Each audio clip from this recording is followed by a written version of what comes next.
Nouvelle vidéo réelle sur Burkina Faso. Nous allons encore voir, toujours parler sur la propriété, mais sur notre version. Hmm.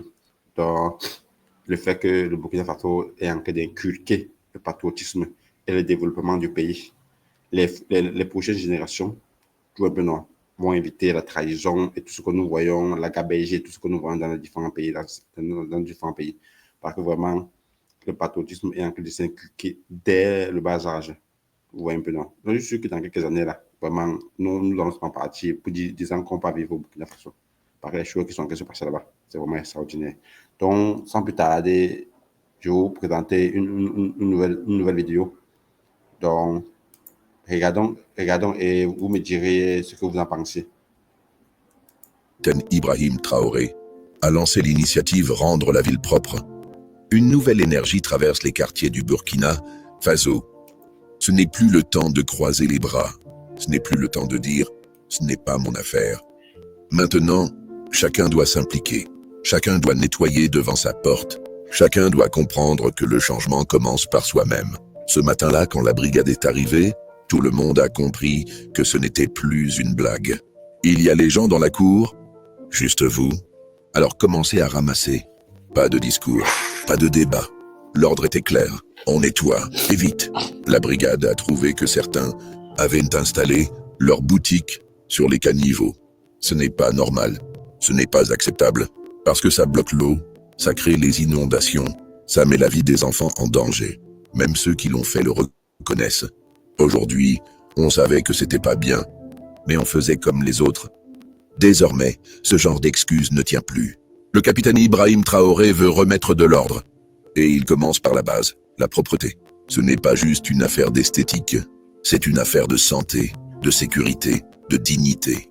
Ce citoyen témoigne, depuis 3 ans, j'interdis que l'eau stagne devant ma porte. Je sensibilise mes voisins, pas pour me battre, mais pour les faire comprendre. Voilà le type de comportement que cette initiative veut généraliser. Il ne suffit pas d'attendre que l'État agisse. Chacun doit devenir acteur de la transformation. Et ce n'est pas seulement dans les foyers. Les commerçants aussi sont appelés à faire leur part. Trop souvent, les boutiques débordent sur les fossés. Les déchets s'accumulent. L'eau ne circule plus. Résultat, ça pue, ça déborde, ça détruit. Mais avec cette nouvelle dynamique, même les plus réticents commencent à reculer leurs installations. Certains sont venus tôt le matin pour libérer les passages. Ils ont compris que ce qu'ils font, c'est pour eux-mêmes, pour leurs enfants, pour leur quartier. Une femme raconte émue. Moi, j'ai vu les gens sortir balai en main, ramasser les ordures. J'ai dit à mes enfants, avec le pouvoir d'aujourd'hui, on va enfin vivre mieux. Ce pouvoir-là, c'est celui du capitaine Ibrahim Traoré. Un pouvoir qui ne se contente pas de discours, mais qui agit, qui marche avec le peuple, qui retrousse les manches. Un pouvoir au service de la transformation réelle du pays. Mais la vérité, c'est que le chemin est encore long. Dans certains quartiers, la situation est catastrophique. Les gens déposent leurs constructions sur les caniveaux. D'autres relient les eaux des toilettes aux fossés. Quand il pleut, l'eau ne circule plus. Elle stagne. Elle emporte tout. Même les enfants. On ne peut plus fermer les yeux. C'est pourquoi la mission de la brigade est claire. Sensibiliser d'abord. Imposer ensuite. Ceux qui refusent de comprendre seront déplacés. Ils iront nettoyer ailleurs. Et attention, personne n'est épargné. Les tenanciers de boutiques, les vendeurs ambulants, les propriétaires de cours, tous sont concernés. Chacun doit avoir un endroit pour stocker ses déchets. Il faut empêcher que tout se déverse sur les voies.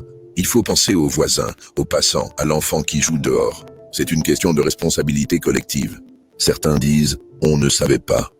D'autres disent « on n'a pas les moyens ». Mais tous reconnaissent que ce qu'ils font là, ce n'est pas bon. Et maintenant, ils réagissent. Ils commencent à enlever leurs kiosques, à fermer les trous, à se conformer. Parce qu'ils sentent que cette fois, ce n'est pas comme avant. Cette fois, il y a un capitaine qui tient la barre, qui ne recule pas, qui veut voir le changement, et vite. Ce mouvement est en train de grandir. Ce n'est pas une simple campagne. C'est un réveil citoyen, une prise de conscience, une révolution silencieuse. Et elle commence par un geste simple. Balayer devant sa porte, ramasser les sachets, dégager les caniveaux. Parce que si chacun fait sa part, le Burkina tout entier changera. Voilà pourquoi rendre la ville propre n'est pas qu'un slogan. C'est une stratégie, une exigence. Un appel lancé par le capitaine Ibrahim Traoré à toute une nation. Un appel à l'ordre, à la discipline. à la solidarité. Un appel à bâtir ensemble un pays propre, digne et tourné vers l'avenir. Et comme l'a dit un habitant avec fierté, ce qu'on a commencé ici, il faut que ça se répande partout. On doit tous s'y mettre. Parce que si l'un fait et l'autre ne fait pas, c'est nous tous qui perdons. Le message est passé. Cette dynamique de salubrité, portée haut par le capitaine Ibrahim Traoré, est en train de transformer les habitudes les plus ancrées. Ce qui hier semblait normal, jeter ses ordures dans le caniveau, laisser les eaux usées se déverser librement dans la rue, devient aujourd'hui unacceptable. Et ce revirement, c'est la marque d'un leadership déterminé à remettre les Burkinabés debout. Les quartiers ne sont plus des terrains vagues, abandonnés à l'anarchie. Ils deviennent des espaces de vie organisés, nettoyés, respectés. Dans les écoles, on commence à voir le changement. Les enfants sont sensibilisés. Ils apprennent que la saleté n'est pas une fatalité, mais une négligence humaine. Ils comprennent que chaque plastique jeté, chaque sachet noir abandonné, est une menace pour leur santé. Ils rentrent à la maison avec des messages forts, et parfois, ce sont eux qui rappellent aux parents ce qu'il faut faire. L'éducation environnementale devient une arme puissante de cette révolution silencieuse. Et ce qui impressionne encore plus, c'est l'esprit de solidarité qui renaît. Des groupes de jeunes se forment spontanément pour organiser des journées de nettoyage. Des femmes, des commerçantes, des anciens, même, se joignent à eux. Ils ne le font pas pour la gloire, ni pour être vus, mais parce qu'ils ont compris. Si nous voulons un pays nouveau, il faut commencer par balayer l'ancien désordre. Des brigades citoyennes naissent dans plusieurs arrondissements. Chacun veut faire sa part. Chacun veut honorer l'appel du capitaine. Derrière cette mobilisation, il y a aussi une volonté claire du président de la transition. Revaloriser les espaces publics. Là où il y avait des tas d'ordures, on veut des arbres. Là où il y avait du désordre, on veut des marchés bien tracés. Là où les gens étouffaient dans la poussière et la saleté, on veut de la lumière, du souffle de la vie. La propreté est le premier pas vers le développement. Un quartier propre attire les investisseurs, rassure les visiteurs, élève l'image d'un pays. Bien sûr, tout n'est pas encore parfait. Il y a des résistances. Il y a ceux qui continuent de dire « on a toujours fait comme ça ». Il y a ceux qui attendent qu'on vienne faire à leur place. Mais même ces derniers sentent que quelque chose a changé. Ils savent que les autorités ne vont plus reculer, que les excuses ne passeront plus, que maintenant, il faut choisir, faire partie du mouvement ou en subir les conséquences. Parce que, oui, l'ordre et la discipline doivent régner. Et ceux qui s'obstinent à salir, à bloquer les fossés, à rejeter les règles, seront appelés à rendre des comptes. Ils devront non seulement réparer les dégâts, mais aussi aller servir l'intérêt général ailleurs. Le nettoyage devient alors un acte de justice, une façon de responsabiliser, de faire comprendre que le vivre ensemble commence par le respect de l'environnement. Mais le plus beau dans tout cela, c'est que le peuple répond présent. Il comprend, il s'élève, il se transforme.